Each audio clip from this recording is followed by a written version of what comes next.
జై శ్రీమన్నారాయణ. ప్రియ భగవద్బంధువులారా, పంతుడికి సంబంధించిన స్తోత్రాలు ఎన్నో ఉన్నాయి. కొన్ని వేదాలు చేసినటువంటి స్తుతులు ఉన్నాయి, కొన్ని మహర్షులు చేసినటువంటి స్తోత్రాలు ఉన్నాయి. ఎన్నెన్నో ఉన్నప్పటికీ శ్రీ విష్ణు సహస్రనామ స్తోత్రానికి ఉండేటటువంటి ప్రభావం ఒక విలక్షణమైనటువంటి ప్రభావం.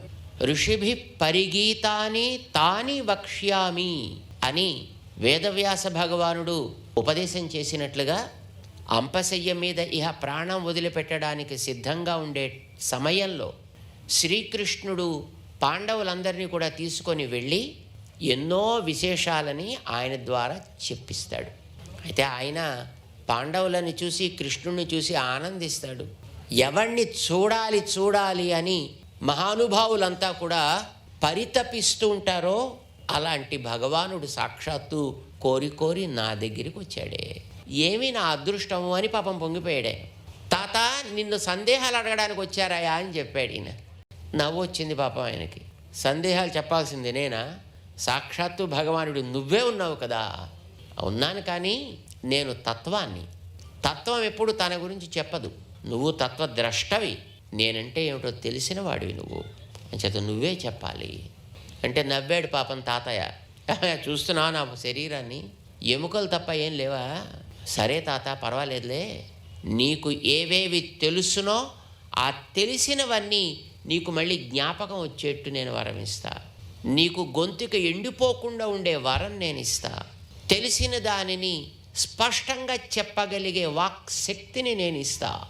నువ్వు చెబితే వీళ్ళు తరిస్తారయా అని శ్రీకృష్ణుడు భీష్మ పితామహుడిని ప్రేరేపించి ఆయన ద్వారా ధర్మరాజు గారికి, పాండవులకి ఈ విష్ణు సహస్రనామ స్తోత్రాన్ని ఉపదేశం చేయించాడు. ఈ స్తోత్రం క్షీరోదన్వత్ ప్రదేశే అనే ధ్యాన స్తోత్రం నుంచే ఆరంభమవుతుంది. దానికి ముందరదంతా కూడా పూర్వపీఠిక అంటాం మనం. శంఖబృందందకీ చక్రీ సర్వప్రహరణాయుధ అనే దాంతోటే స్తోత్రం ముగిసిపోతుంది. దాని తర్వాత అంతా కూడా దాని యొక్క ప్రయోజనాన్ని వేదవ్యాస భగవానుడు చెప్పే ఉపదేశంగా ఉత్తర పీఠికగా మనకి అందుతుంది. స్తోత్రం అంతవరకే.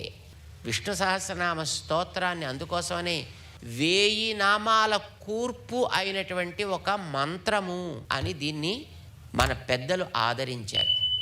భీష్మ పితామహుడు ఉపదేశం చేసేటప్పుడు తాని వక్ష్యామి భూతయే అని అన్నాడు ఆయన. భూతయే అంటే ప్రాణం కలిగిన ఎవడైనా సరే, ఈ కులం వాళ్ళు చదవాలా, ఆ జాతి వాళ్ళు చదవాలా, ఈ మతం వాళ్ళు చదవాలా అనే ప్రశ్న లేదు.